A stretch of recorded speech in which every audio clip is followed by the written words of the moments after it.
Welcome to the channel. In this video, we're going to be taking a look at Community Report 38 for Workers and Resources Soviet Republic.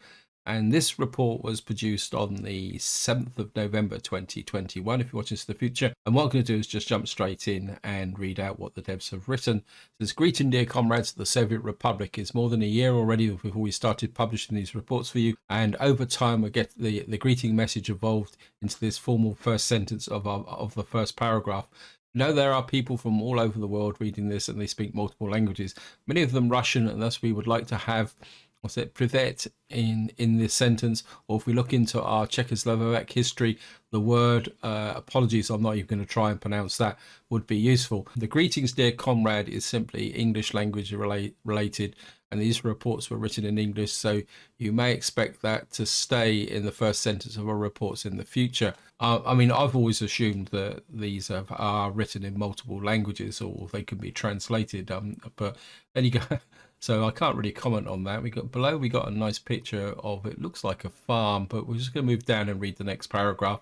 Everybody who is reading these reports is here because he or she is curious about what is coming next and wants to find something interesting in those sentences and paragraphs after an introduction. So what news do we have for you this time? Our game became 3 update numbers older, and we were able to deal with some bugs and fixes, some crashes and errors.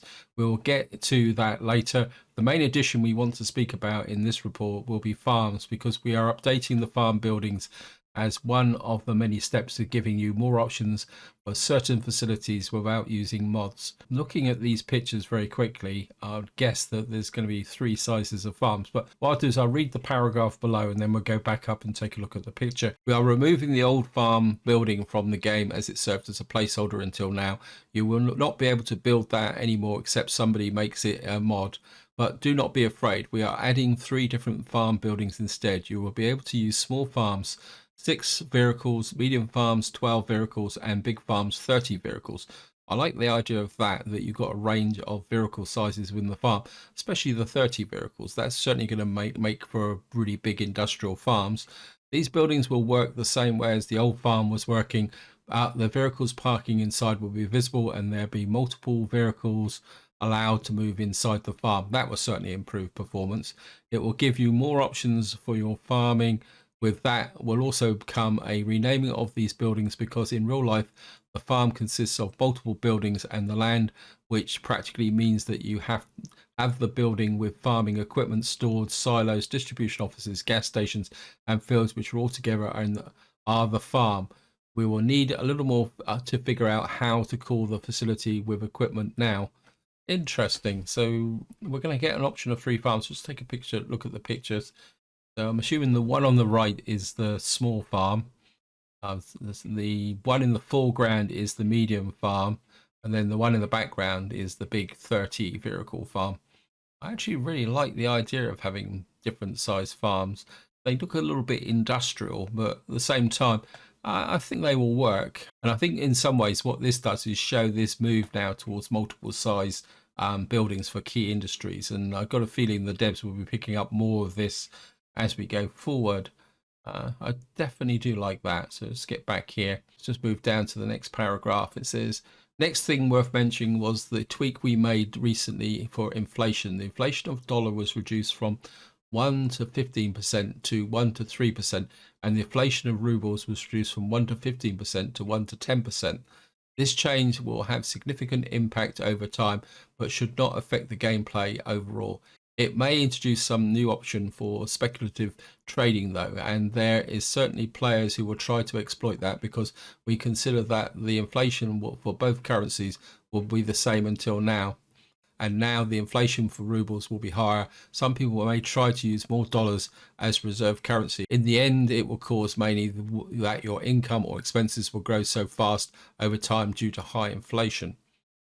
Interesting. I must admit, I do have a little bit of an issue with the inflation, simply down to the fact that it seemed to grow so quickly, especially with respect to things like templates and vehicle costs. So reducing the inflation will be quite helpful in the long term, especially when you're just starting with an early start and you're going to play over, say, 80, 90 years. So I think that will make a difference. As for the exploit, I'll leave that up to you guys. Exploits are not really my thing. I'll just trade exactly the same way as I've always done. So the next picture looks like underground cables. So let's just read the bottom paragraph here and see what this says. From other changes and fixes, you want to mention that the secret police duty vehicles will now spend some time on site installing spy devices. Well, I'm assuming on site means when they visit a building, so they're actually putting in listening devices inside the building. So I quite like that idea.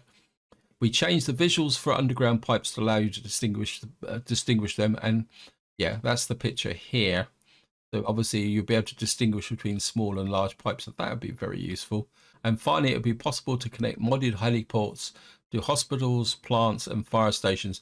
From fixes we made, it is worth mentioning that manufacturing of vehicles with random skins is not working properly, and we fixed it. We also needed to fix road snap because in situations with densely built areas, it was difficult to upgrade roads. Oh, yeah, I've actually encountered that problem with a couple of roads. It wasn't so much that you couldn't upgrade them, it was more the fact that you couldn't get the construction officers to go and build them. We also tweaked pathfinding by increasing footpath penalty to prevent service vehicles from using them too much, especially in winter. We also fixed signals near customs house because the tracks inside customs was not taken as part of the signal block. Well, that's useful. We also started working on features that will be added in the future, but we do not have the images or more solid information about them for you now.